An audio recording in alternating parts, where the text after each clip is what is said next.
comments, Coach. I appreciate it, Ross. All right, excited to get back going. It's always fun to start over and just develop a new team, and so really just looking forward to that. Every year that's an exciting thing, and it is a new team. This is we don't get to carry anything over, good or bad. We truly start over, and this is a new team, 2021, and a new challenge ahead, and we're excited about that. But before I talk a little bit about this team, just briefly touch on 2020, and just a couple things about that. Obviously we were all super disappointed in how the season ended, but you know what? Unless you win it all, you always are a little bit disappointed. And I know this too. When you're a part of a program where people are disappointed you didn't win the national championship, then that means that you're at a special place. So again, disappointed, but another great year. Great year. Incredibly proud of our 2020 team and everybody's contributions that we had. From the players, the leadership, our staff, our administration, medical people. I mean, it was a challenge like we've never had, and something that I'll forever be grateful for. All that went into it, and just super proud of that team. We hit every single goal but one, and that was to win the closer. We finished third overall in the country, and we had 10 wins, and there were 3 Power 65 teams. 3 teams out of the Power 65 that won 10 games, and that was us, Alabama, and Notre Dame. So just really proud of our guys and all that went into it. Incredible accomplishment any year to win 10 games, but to be able to do it under the circumstances that we had to manage last year. Just a credit to everyone involved. We won the league again. We got back to the playoff for our 6th year in a row, and a lot of great things, man. We had the highest team GPA in the history of our program, and we had 74 guys, the most we've ever had, make a 3.0 or better. So just a lot of great things, and as we look back on it again, wish we'd have won the whole daggum thing, but I know this: we're off to a lot better start this decade than we were back in 2010. That's for sure. But it's never about the destination. It never is. Even if you get to the place that you're trying to get to, it's not about that. It's always about the journey. It's always about the journey, and that's what you always remember. And I can just say, man, it's been an amazing journey to this point. At my time here at Clemson, and every year is a new journey, and it's been it's a blessing to be a part of it. And I know we got a lot more great moments ahead, that's for sure. But again, we're off to a better start this decade than we were back in 2010.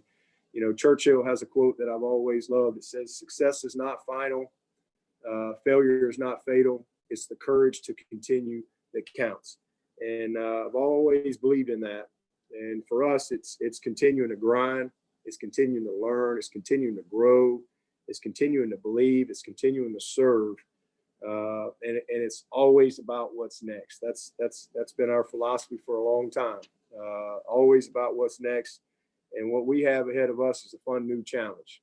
And we're excited and we're hungry to attack this 2021 journey as we start the get ready phase of this 2021 year.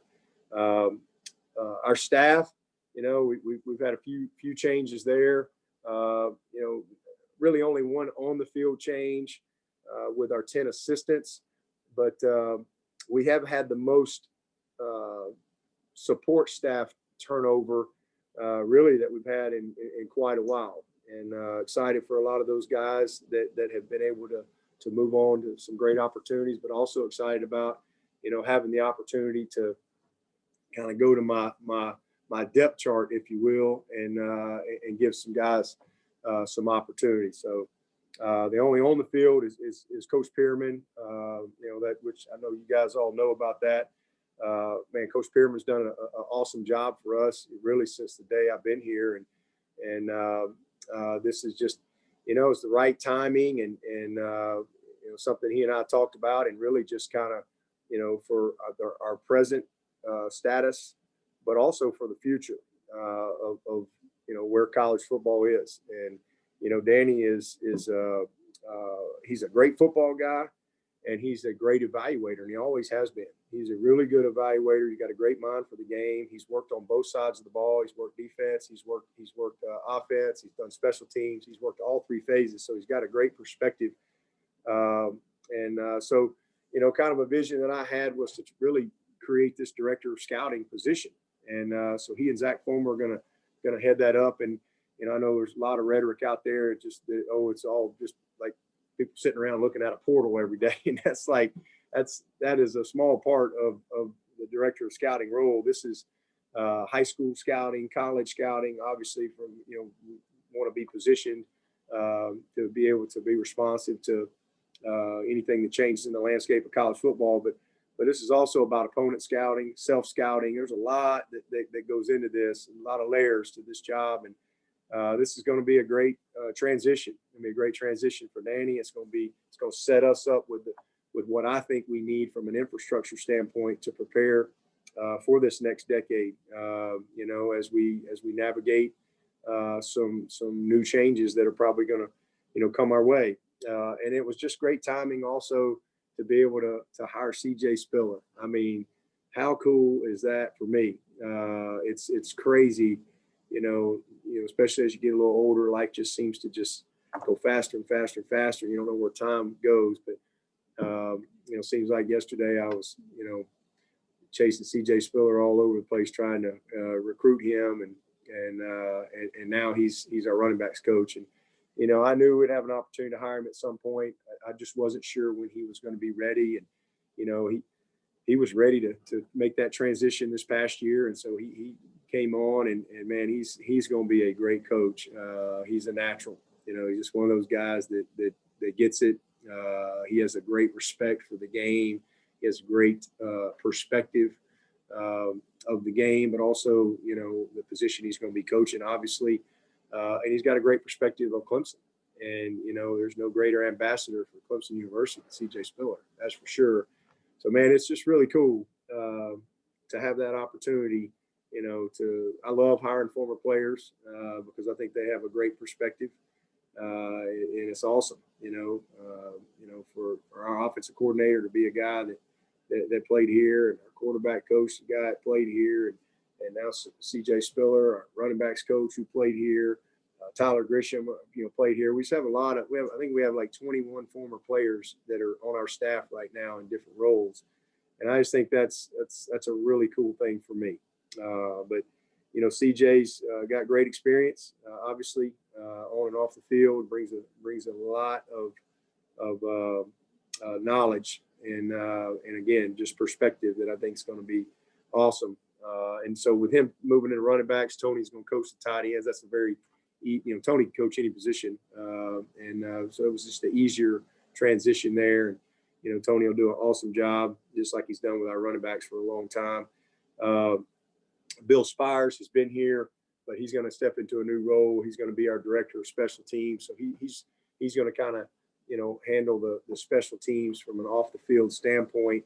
And then Mickey Kahn will be our on the field special teams coordinator and implementing everything, practices and so forth. And so, I just think that's going to be a good setup for us. And then we've had a lot of guys leave. Chancey Stuckey, he's been back. He was back here for the past couple of years, and he got the receiver job at Baylor. From our support staff.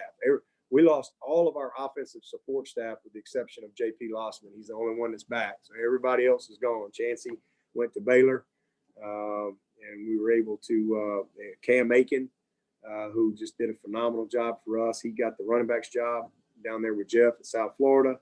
Hot Rod, he's the running backs coach at La Monroe. Maverick Morris, who was our GA, he's the offensive line coach at Monroe. Chandler Whitmer, who was our offensive GA. He got hired as assistant quarterback coach for the Chargers. And then Sal Conti, who was offensive video GA, he got hired in a personnel role for the Atlanta Falcons. So all those guys moved on. And then Xavier Brewer on defense was our only change there. He got the DB job at La Monroe. And so as far as new guys coming in to take those guys' spots, Andrew Zhao was a quarterback. I had a chance to be one of his coaches. Always a guy that I've just always loved and had such great respect for. He was a championship player, and he's just a great person. And I've had my eye on him for a long time, and just right timing. He's been a high school coach for a long time, but excited to have him. And Caleb Nobles. Caleb Nobles was the co-offensive coordinator at West Florida, and they won the national championship a year ago. And he's a young guy that's got great experience. He's a national championship player at Valdosta, a national championship coach at West Florida. He brings great experience for a really young guy, and good perspective. Cole Stout.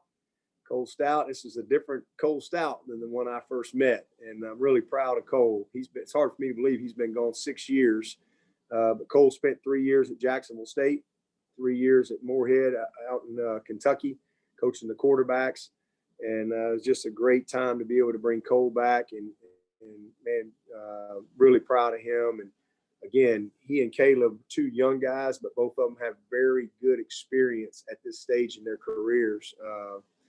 Not just on the field, but in the programs that they've been in, they've had to manage and deal with a lot of different aspects, whether it be football operations, academic stuff, you name it. And so I'm excited about them coming back. Another former player, Tyrone Crowder. He's been coaching the offensive line in high school and up here at Daniel. They won the state championship last year. He's done a great job, and he's going to take Maverick Morris's place as our OLGA. Artavis Scott, I know that's going to be a familiar name, but Artavis is coming in to be our other on the field offensive GA. He'll take Whitmer's place. That's something that Artavis and I have talked about a couple of times, and he's kind of ready to transition. He's been in the NFL the last 4 years. He was with the Texans this past year. He wants to coach, and man, it's just perfect timing. And what a great addition he's going to be. I believe he'll get here on Friday, and excited to have him back. And then Andrew Shipman will take Sal Conti's place as our offensive video GA. Taking Brewer's spot over on the defensive side will be Elijah Turner, who was a safety for us last year. He's kind of his dad was a coach. Elijah's kind of was a player coach pretty much the whole time he was here. A very, very respected guy on this team, and really good transition for him. Good timing for us to be able to have him and his knowledge step in and help that safety position and be our defensive GA. Other changes I mentioned earlier, Zach Fulmer, who's been here, he's going to assist Danny in the scouting area. Daniel Boyd is defensive player development. Ted Roof is a guy I've known a long time, and I've always had a lot of respect for Ted. He's always been a guy that does things the right way. Ted is living in the area out on the lake, and he's got a son at App State, and he's got another son, I think, that's trying to come to Clemson in the near future here. But he's going to be a defensive consultant for us, and so excited to have him inside the building. And we reshuffled a few staff responsibilities with Thad and Grant, and did some of the staff that's kind of already been here, because I really wanted to kind of free Kyle Richardson back up to get back in with the offense. So he'll move back in with the offense as an offensive assistant there, and off the field assistant. But other changes as far as staff. Carter Thomason is going to be a defensive video GA. We're going to hire a coordinator of football academics. That'll probably be announced here soon, and excited about that as we continue to chase our number one goal in this program, and that's to graduate our players and equip them with the tools they need off the field. And then really excited to get Thomas Austin back, another former player. Thomas was a captain for me back in 2009 and a great player, and played about 4 or 5 years in the NFL, and then we brought him back here. And Robbie did a great job of training him up, you know, as an OL coach for 4 years. And then he went on to be the OL coach the last couple of years down at Georgia State, did a great job, you know, with Coach Elliott down there. And so excited to bring Thomas back. He's gonna really be a great, you know, help for Robbie in, you know, just managing that OL group and, you know, all the young guys that we have. So super excited to have him join our family again. And then, you know, from a roster standpoint, we've had a few guys that have moved on, but all graduates as of May. You know, I think the only one that's moved on that's not going to be a graduate as of May is Boding.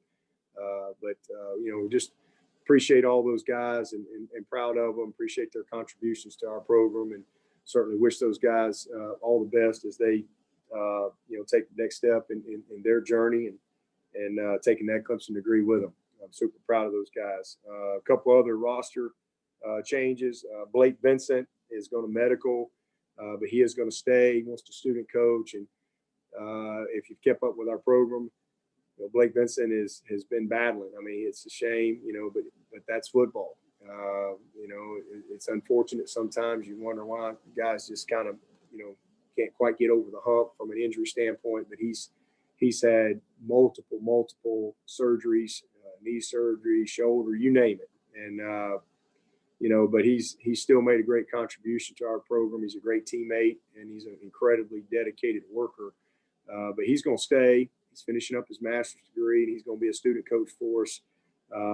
And then, you know, Justin Foster, who graduated back in December, you know, he's ready to move on, and he wants to. He's got some really good and special career work opportunities that he really is interested in and really wants to get started on. And you know, try to talk him out of it, but you know, he had a very tough fall. You know, COVID was a very tough thing for him. You know, Justin is a guy that has always battled asthma and allergies. He's always had challenges with that. And when he got COVID last summer, that really set him back. And, you know, he just wasn't able to do what he needed to do. And he's way better than he was, you know, back in August. But he's still kind of working through that, and, you know, really was hoping that he would continue that process and you know, hopefully come back and play next year. But if you know Justin Foster, you know that he's first of all, he's a brilliant young man. He's incredibly smart. He has a lot of interest, and he's very talented. And he's got a great, you know, career ahead of him. And he knows exactly what he wants to do. And he's got a unique opportunity, and that's kind of been weighing and tugging on him because he's graduated. He loves football, but he really wants to take this next step and get started with this part of his life and with his work career. So he's not going to be back with us. From an injury standpoint this spring, as we get going, Justin Ross will be back, and you know, excited to see him out there rolling around and practicing. We're not going to let him have any contact. He's not doing anything live or any scrimmage or any of those stuff like that. But he will be kind of in our normal practice mode and getting some of our team separate periods in Indy and all those type of things. So we've got a good plan for him. And, you know, he's still got another big appointment coming up in March, but he will be practicing on a limited basis. Luke Price, Jack McCall, KJ Henry, Landon Zanders, Balin Spector, and E.T. Rubin will definitely be out for the spring. All various postseason surgery type things that will keep them out. DeMonte Capehart also had a procedure that's going to probably limit him at least probably the first half of spring here. And Matt Bockhorst is doing great. We had to do a little cleanup surgery on him, but he's doing great. But we'll practice. We'll practice on a limited basis, and same for Davis Allen. Both those guys will be limited. But other than that, the expectation is for everyone to be in practice. You know, obviously there's still a virus out there. You know, I mean, it's still a part of our world. And, you know, I think the worst thing for a bunch of young people is to not have the structure. We went 7 months or whatever, and just very, very minimal issues with the structure and the protocols and the motivation, from the FOMO of fear of missing out, not being able to play and so forth. And, just kind of getting those guys back in the rhythm of a season, if you will, and the motivating factors of now, hey, having to miss practice and just following the protocols and because at the end of the day, they're young people and we're not with them 24/7. So we got a few guys that, because these guys are part of a regular testing protocol here. So we got some guys that are going to, that have tested positive that will be missing some practices probably this first, week or so. And then we got some direct contact guys. So guys coming back, we have a few guys out today. They'll be back Friday. Some other guys back Monday, whatever. Not going to get into that, but all of those guys are expected to participate. There's no injury issues or anything like that, but they're all part. The ones that aren't able to practice are part of the protocol, whether it be a positive test or a direct contact. So, but really excited to get back going and again, kind of reset the rhythm of the season that we had. Past 6 weeks, we've done a lot of quality control study. And, our position and our team goals for spring are a reflection of that study. We got a lot to do, and we're ready to get back at it. And first thing we got to do is we got to reinstall our program, core values of our program, and our core offense, defense, kicking game. That's always a goal and a part of our process every spring. We got to get our staff settled. And again, as you heard, I've never had this amount of time to talk about staff changes. So, but it's exciting. It really is. But we got to kind of get everybody settled in our new roles and understand, what we're doing. And we got to develop and set the foundation for this team this spring. It gets done this spring. It doesn't get done in August. You set the foundation for this team this spring. We only got 7 signees that will join us in the summer. So our team is here, and we got a lot of guys back, and we're excited about that. But at the end of the day, it goes back to the basics. It goes back to the fundamentals, the technique, the drill work, and making sure that our drill work is position specific and relevant and scheme relevant. As far as actually. And it all goes back, and again, a reflection to our quality control and the things that we've spent the last 6 weeks studying. So just, again, excited to get back out there. We got to develop the chemistry. We got to develop the leadership. Those are things you don't carry over. You have to reestablish that each and every year. And we got to create competition, and we got to develop confident and functional depth, not just functional depth. We got to create confident and functional depth all across our roster. And then the last thing, we got to keep the mode going academically, coming off a great semester. We had a tremendous semester, super proud of our guys. We created a lot of structure for them academically, and they responded. So we want to keep that mode academically as we strive to have another great semester. But again, I know that's a lot, but just wanted to kind of get everybody in the loop on kind of what's going on inside the walls here. And we're going to get on the field here in a little while. But before we do that, I'll take some of y'all's questions. Hey, Dabo.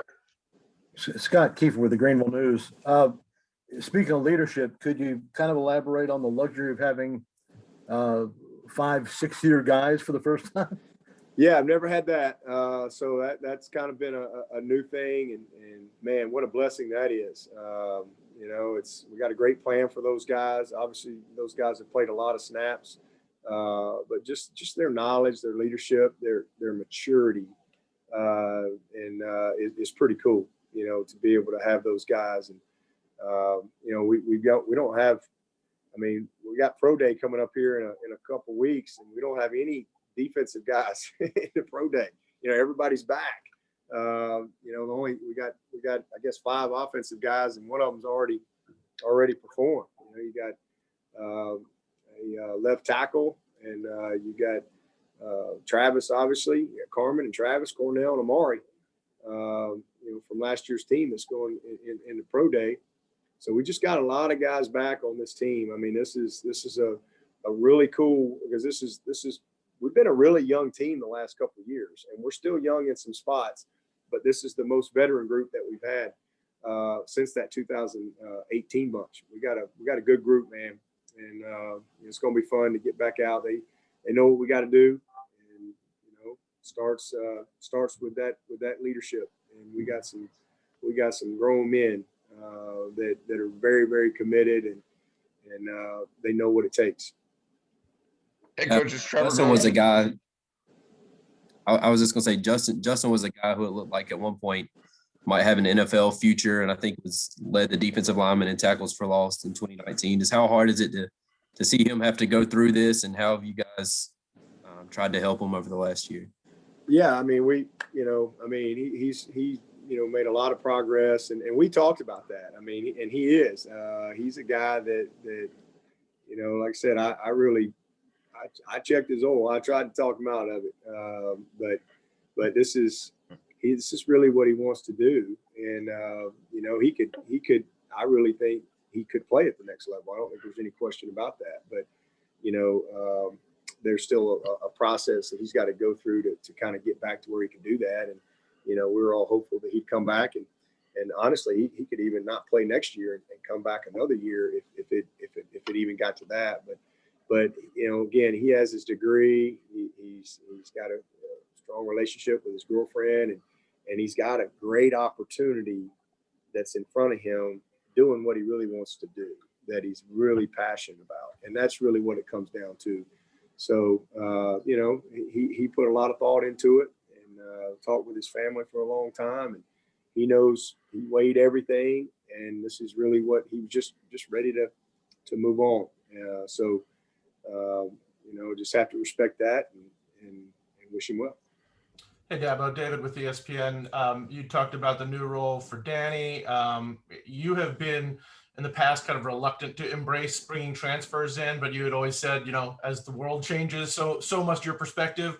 Obviously, we've gotten to a point where the transfer portal is a bigger and bigger piece. What is your thinking on it now? How do you think that kind of embracing it by putting somebody like Danny looking after it can help the program? And then just as a tag on that, what was the conversation with Mike Jones when he decided to leave? Man, well, I need a notepad. I know. Sorry about that. I got to get them in while I can. Listen, man, I got to get back in media shape here. I got to get my mind right. I've had months of storing these up for you. Yeah, let's take Mike Jones. Mike conversation was great. I mean, he just, Mike is just an awesome kid and unbelievably committed and did a great job. He's graduating in May. And he just, I think, wants a little different experience. He wants to move inside the box. And this is just what he felt like was best for him. And again, my thing's always been about graduation.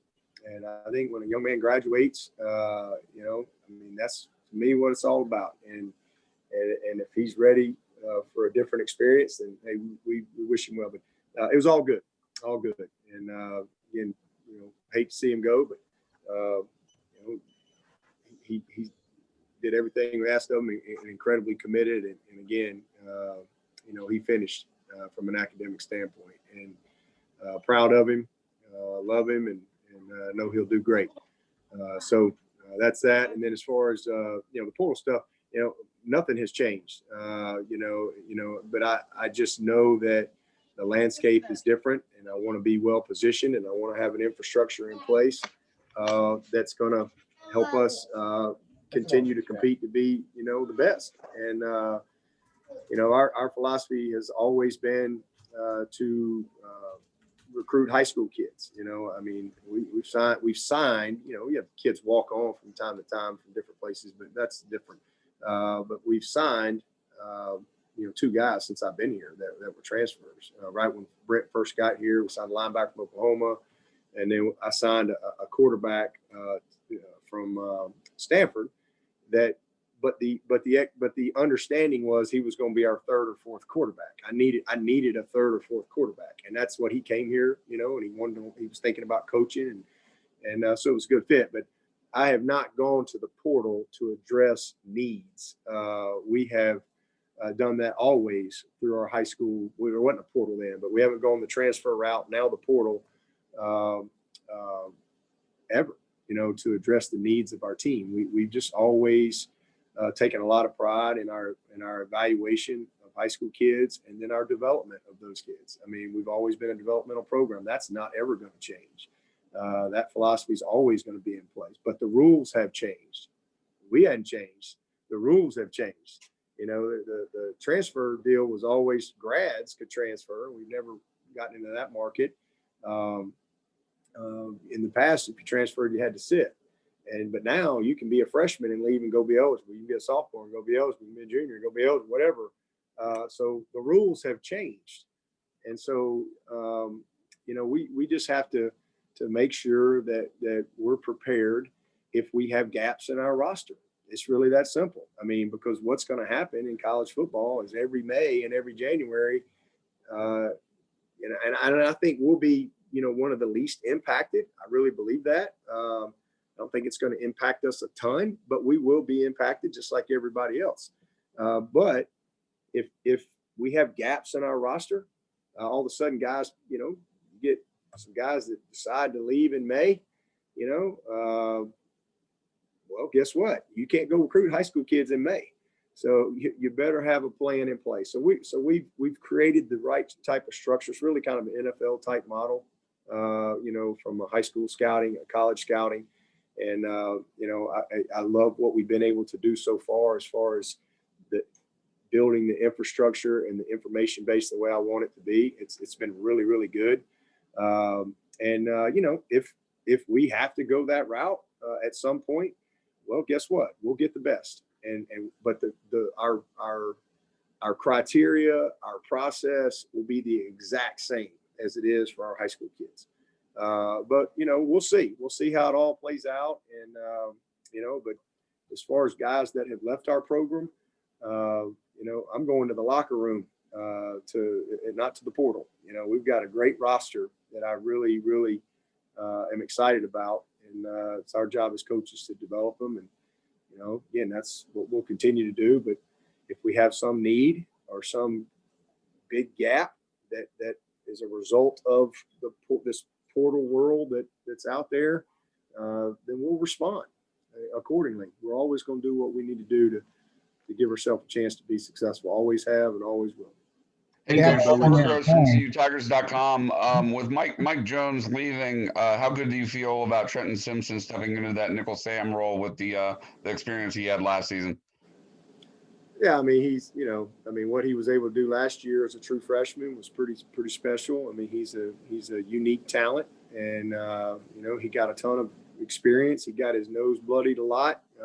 It's going to make him better, but he's a special talent, and he'll be a guy that you'll see just like last year. He didn't just go play nickel Sam. He played in the box and he came off the edge. I mean, we used him in a lot of ways, and that just was kind of the tip of the iceberg of what I think. Trenton has the potential to do. So, we got a good, and then Malcolm Green, Malcolm really did a good job of kind of developing as that true nickel for us. So excited about the guys that we have on the roster now and the guys that are just getting here in January, and a few of these guys that are coming this summer. We got 7 that'll still be joining us. Hey, Dabo, it's Phil Kornblut. Is there a single position on the team going into spring that you're most concerned about, something that might keep you up at night thinking about, we've just got to get better here if we're going to win the whole thing? I mean, I think we've got a really good roster. There's really nothing that's keeping me up at night. We're not in that type of situation, but from a just roster standpoint, I think the biggest thing for us is just the youth that we've had in our offensive line. I mean, we have 16 scholarship linemen. We have 1 senior and 2 juniors, 13 freshmen and sophomores. And so that was a weakness for us last year. Not the line. Our weakness was our youth and our inexperience. And so we have to, because I really like the guys that we've signed, the guys that we've recruited.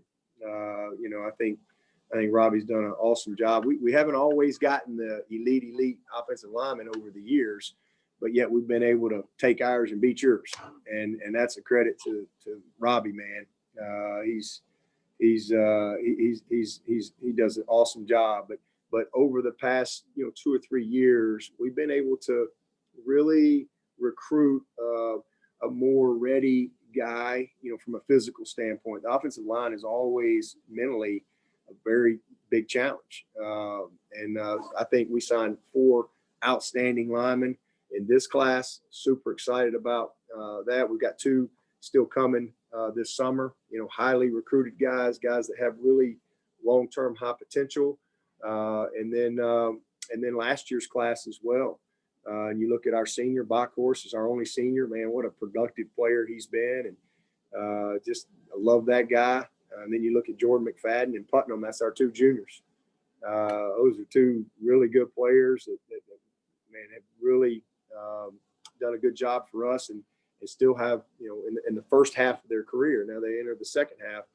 And then you look at those sophomores, some of those guys that got some experience last year and some of them that we redshirted. And then technically, I guess nobody redshirted, but in our mind they did. And then we got these 4 guys coming right in on top of them. So I really like the talent that we have. So, but we've got to develop that youth and get those guys, more confident and more functional. That was a weakness for us last year. Is we could hardly ever substitute. If we just, we weren't where we needed to be. Whereas the year before, it was a strength. Our depth was so much better. And so that's probably the one area. And then defensive line wise, we were young and now we got to take another step. And I love the talent that we have there, but we got to take another step and we got to be a dominant force in those trenches. Hey, Dabo, it's Pete at AP. When you lose a couple of guys, high-profile guys like Trevor and Travis, because they move on, do you spend extra time looking at those spots, or do you go back to the talent in the locker room, like you said, that you've worked real hard to get, and you're confident that the guys behind them will be able to step up? Oh, man, I evaluate our roster daily, everything about our program all the time. It's always under construction, if you will. Yeah, so I love that quote, the road to success is always under construction, kind of like I-85 out there. It's always under construction, seems like, that never ends. So I'm always evaluating, always, looking at those things. But like I said earlier, for us, we've recruited very well, and we've built this program, by being great developers of talent and the young people that we've brought into the program. But yeah, there's nobody that's left our program that we can't go to the locker room and replace. And that's been the case forever and ever and ever. When CJ Spiller left, here comes Andre Ellington. When Kyle Parker was gone, here comes Taj Boyd. Taj Boyd was gone, here comes Deshaun and so forth. So, we've always been able to do that. And again, that will always be our philosophy, but the rules have changed. So if things change from a roster standpoint in the future, we'll be prepared to respond. But I got a bunch of guys down in that locker room that we recruited to come in here and be great players, and we're highly recruited guys and guys that we, handpicked, and they handpicked us. So that's where we go. Dabo, going back to Josh from Charleston. Just on that note, how excited are you for the start of the DJ Uyunglele era? Okay, say that 3 times, fast as you can. Let's go. I can't. Uyunglele. Yeah, I'm super excited, and how can you not be? You got a sneak preview to what this kid can do, man. I mean, it's unbelievable what he did last year. I mean, in Boston College, you find out on a Wednesday night or Thursday that, hey, you're going to be the starter, and but seeing his work ethic and his love of preparation is super exciting. Just to, obviously his talent, his skills, his size, all that's just special and it's unique. But to see how smart he is and to see how he loved to prepare and how he he just, he loved working with Trevor and watching and learning from Trevor. It's just awesome to watch that. And then when he got his opportunity, man, he was unbelievable. I mean, and then to go to Notre Dame for your first start and throw for more yards than any quarterback in the history against Notre Dame. So I think we all got a lot to look forward to in that young man. And so I'm excited about seeing him out there today. And I'm also excited about Tyson, man. He made a lot of strides for us last year, but now him stepping into, this next role, I want to see him go compete. And he's a guy that, man, we've got to get to another level, this spring. He's one of those guys that is functional, but I really want that. I want that confidence to be there, that he can go, win the game and go win the championship. He's got to be ready and have that mindset. And I just think there's a whole nother level we can get to with Tyson. So I'm excited about him as well. Hey, Dabo, it's Gary from Clemson Sports News. Back to the defensive and offensive lines, two players, Walker Parks on the offensive line. What you think about Walker since you've met him back in the day at camp and where he's at now? And the other guy, Trey Williams, a guy that we saw a little bit last year, but had flashes and a lot of upside coming in. Yeah, two great freshmen. Really, really high potential in those two young men. And that's what I'm talking about. I just love, kind of how our recruiting, where it's gone the last couple of years. And again, they're young, but they're not going to be young for long. And Walker Parks was a big bright spot for us last year. He's got a great future. I mean, he is, man, oh man, is he about his business. I mean, this guy loves the game of football. He loves practice. He loves meetings. I mean, he has got through the roof potential and upside, and incredibly committed. So we saw that last year, and as he continues to develop, man, it's just sky's the limit for him. So excited about what he's got a chance to do this year. And then Trey, was able to play a couple games. We had to do surgery on his shoulder, so he was out the rest of the year. But man, and we went ahead and did the surgery because we really wanted to get him back for spring practice. So he's going to be out there today. And let me tell you, Trey Williams, I saw enough of him to see his natural ability. And he's still got a lot to learn. He's got a lot of improving to do, but he is a high level talent at D tackle, and a lot of natural stuff.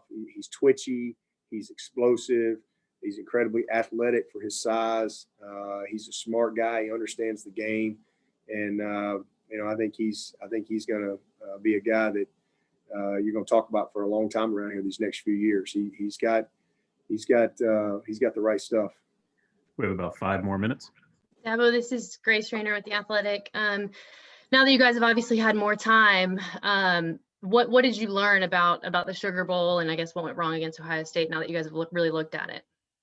Well, we stunk. We played terrible on defense. Probably the worst defensive game we've played since probably the Orange Bowl in 2011 when we got smashed down there in Miami.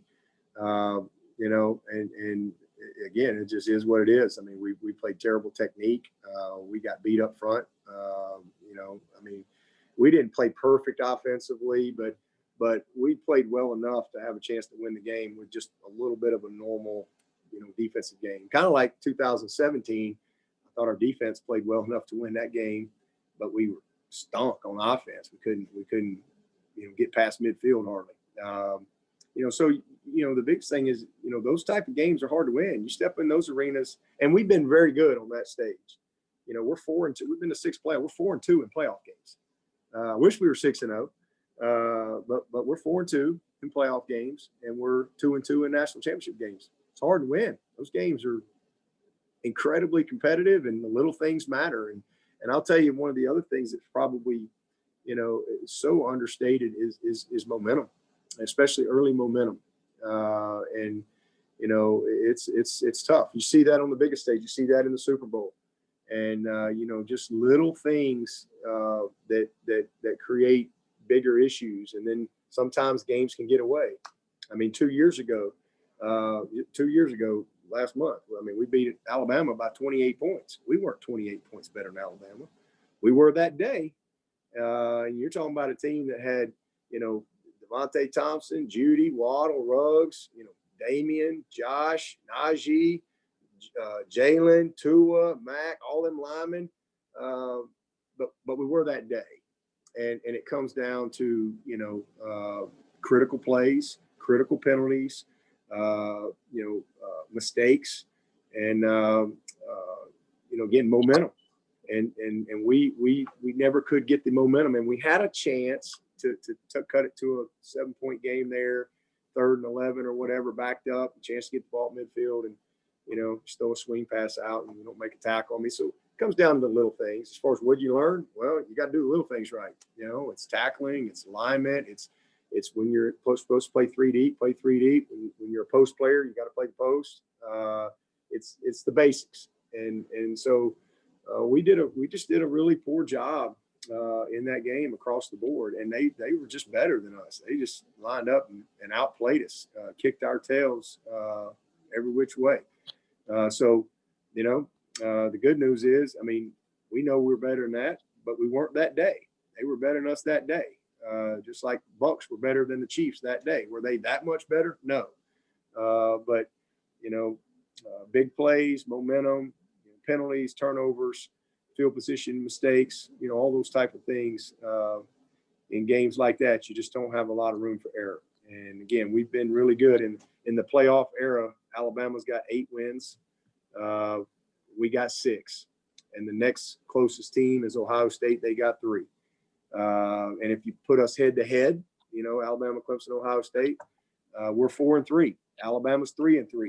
And Ohio State's 2-3. So, I wish we were undefeated and was certainly disappointed in how we played, but I think it's also important to keep the right perspective. I've been on both sides of it. Just 2 years ago, we beat a great Alabama team, a 14-0 Alabama team by 28 points. And it was a bad day for them, a good day for us. And, disappointed in how we played. And that all comes back to me. It's my responsibility. So, but we had a great year. It was a bad night, but another incredible year. And, really, really proud of that team. But it comes back, to the basics. It comes back to the fundamentals and the little things and situational awareness and so on. But you learn from it, you grow from it, and, I'm thankful for it. Again, I'd rather know that pain than to never experience it. But again, that's in the rearview mirror. It's all about now, getting ready for a great practice today.